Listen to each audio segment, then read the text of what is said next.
السلام عليكم.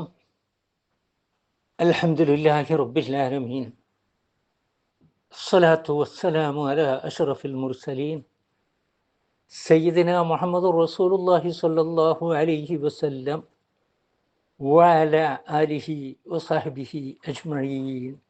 أما بعد. അള്ളാഹു സുബ്ഹാനഹു തആല ഈ ആയത്തിൽ മറ്റൊരു ഉപമ നൽകുകയാണ്. അതായത് സംസാരിക്കാത്ത ഊമയും സംസാരിക്കാൻ കഴിയുന്ന വാഗ്മിയും മനുഷ്യരെന്ന നിലക്ക് അവർ രണ്ടുപേരും ഒരുപോലെയാണെങ്കിലും അവർ രണ്ടുപേരും കഴിവിലും ശ്രേഷ്ഠതയിലും ഒരിക്കലും ഒരുപോലെയല്ല. അതുപോലെ ജീവനില്ലാത്ത ഈ വിഗ്രഹങ്ങളും ലോകരക്ഷിതാവായ അള്ളാഹുവും ആരാധ്യതയിൽ തുല്യരാവുന്നത് എങ്ങനെയാണ്? ഇവിടെ ആ ഒരു മനുഷ്യന് അള്ളാഹു നൽകുന്ന വിശേഷണങ്ങൾ കാണുക. ഒന്ന്, അവൻ ഊമയാണ്, നമ്മുടെ ഭാഷയിൽ പറഞ്ഞാൽ സംസാരിക്കാത്ത പൊട്ടനാണ്, തീരെ സംസാരിക്കാൻ കഴിയാത്തവനാണ്. രണ്ട്, പരിപൂർണമായും നിസ്സഹായനും യാതൊരു കഴിവില്ലാത്തവനും, അതായത് തികഞ്ഞ വൈകല്യമുള്ളവനാണവൻ. മൂന്നാമത്തത്, പൂർണ്ണമായും അവൻ തൻ്റെ യജമാനനെ ആശ്രയിക്കുന്നവനാണ്. മാത്രമല്ല യജമാനന് അവൻ ഒരു വലിയ ഭാരവും ബുദ്ധിമുട്ടും ഉള്ളവനാണ്.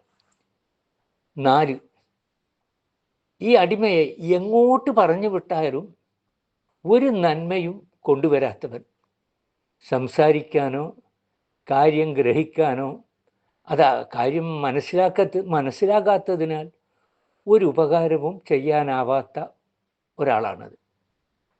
അതൊരു ഭാഗത്തുണ്ട്. അതേസമയം നേരായ വഴിയിൽ നിലയുറപ്പിച്ച് നീതി കൽപ്പിക്കുന്നവരാണ് അവൻ്റെ എതിർവശത്തുള്ളത്. നീതി കൽപ്പിക്കുന്നവൻ തീർച്ചയായും സംസാരിക്കുന്നവനും യുക്തിയും ബുദ്ധിയും പാണ്ഡിത്യവും തികഞ്ഞവനും ആയിരിക്കും. മാത്രമല്ല അവൻ ചൊവ്വായ അഥവാ നേരായ മാർഗത്തിലുമാണ്. മുകളിൽ പറഞ്ഞ 4 ദോഷങ്ങളുള്ളവനും പിന്നെ പറഞ്ഞ ഈ ഗുണവിശേഷങ്ങളുമെല്ലാം ഉള്ളവനും സമമാകുമോ എന്നാണ് അള്ളാഹു ചോദിക്കുന്നത്.